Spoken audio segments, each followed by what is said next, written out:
capacity, market growth, and most of all, safety. The business case for autonomous trucking. I'm Tonya Hall for ZDNet and Tech Republic, and joining me is Carla Bailo, President and CEO of the Center for Automotive Research. Welcome, Carla. Thank you. Very glad to be with you today. Thank you. What does the Center for Automotive Research do?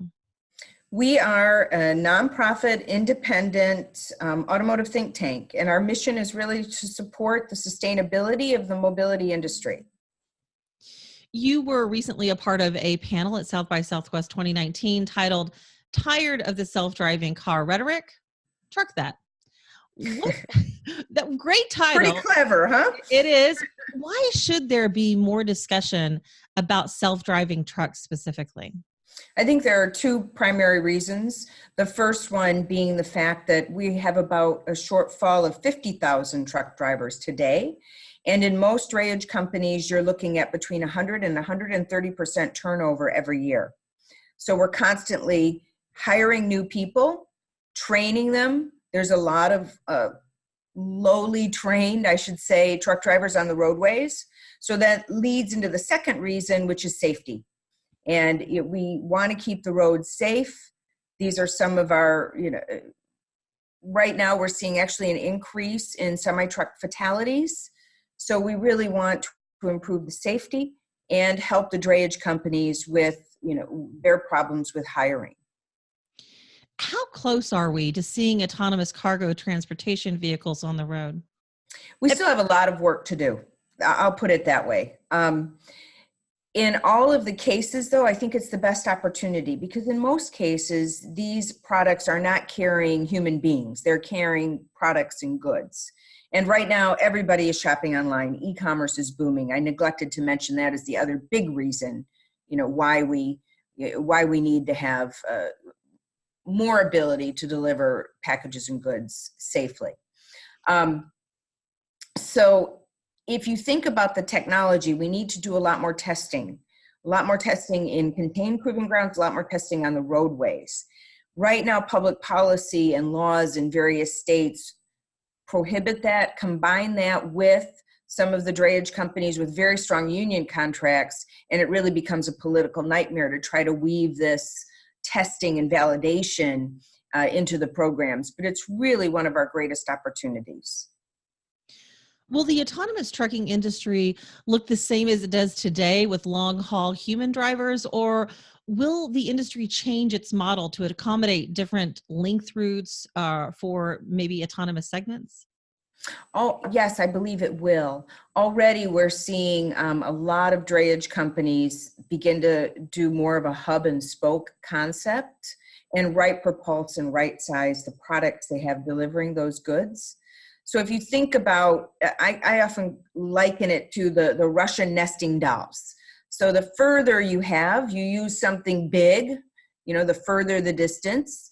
And then as you whittle that down, you use something smaller, and always right size your product.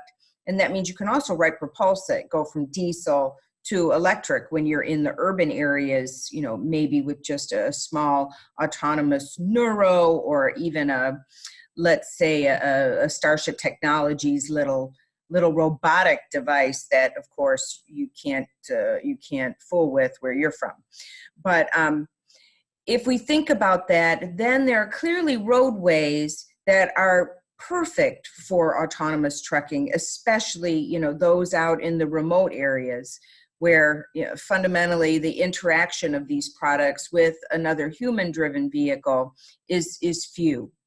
As you get closer to the urban areas, that's where you start to talk about the need perhaps for segregated lanes, because it's this human trust element that nut has to be cracked. When people see a big semi without somebody driving it, it automatically promotes fear and trepidation. We see it with cars. With trucks, it's compounded.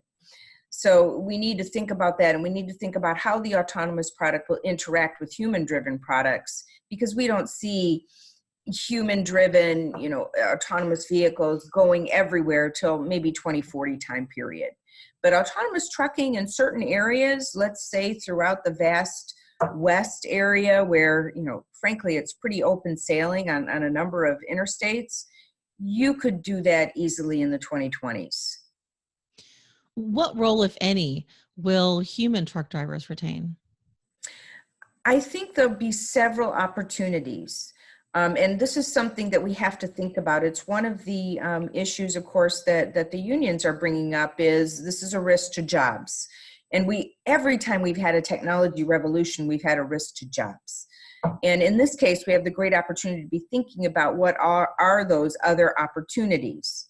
And if we think about it, at first, there's somebody that's going to have to be in the product for sure, diagnosing and supporting what's going on.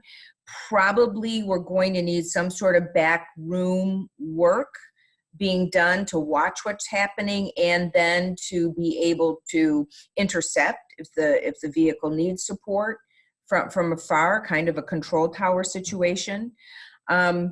There's also going to be the mechanics and logistics of managing the maintenance, managing over-the-air updates, managing the infrastructure and the communication.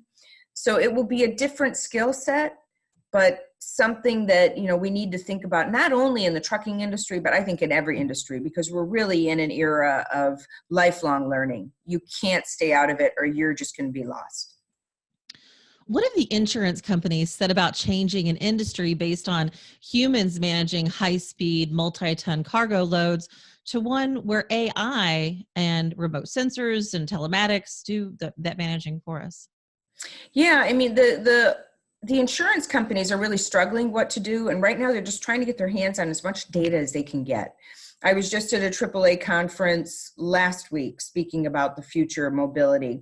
They didn't talk too much about heavy truck because typically many of the heavy truck drayage companies and or the Walmarts or others are self-insured. But nonetheless, what I've asked them to think about is in the future, rather than insuring an individual or a product, think about insuring a mobility service package. Because at South by Southwest, for example, it was Scooter-geddon. And I nearly got hit by them while I was walking. And I'm certain if I would have tried to ride one, I would have probably almost killed somebody too. So, there's no training with that, but I need to be protected in any case by insurance. So I really advise them think a little bit differently about what you are calling insurance and insurance bundling today. And maybe it needs to be just whatever form of transit you're using, you need to have some kind of insurance. Carla Bailo, President and CEO, Center for Automotive Research. Thanks for joining us and talking a little bit about the future of trucking. If somebody wants to connect with you, maybe they want to learn more about your work, how can they do that? The best place is to go to our website, which is www.cargroup.org. I'm also on LinkedIn, and my Twitter handle is @CarlaMobility. Thanks again, Carla. And if you guys want to find more of my interviews, you can do that right here on ZDNet or Tech Republic, or go to my website, tonyahall.net. I've got links to all my social sites. Thanks for watching.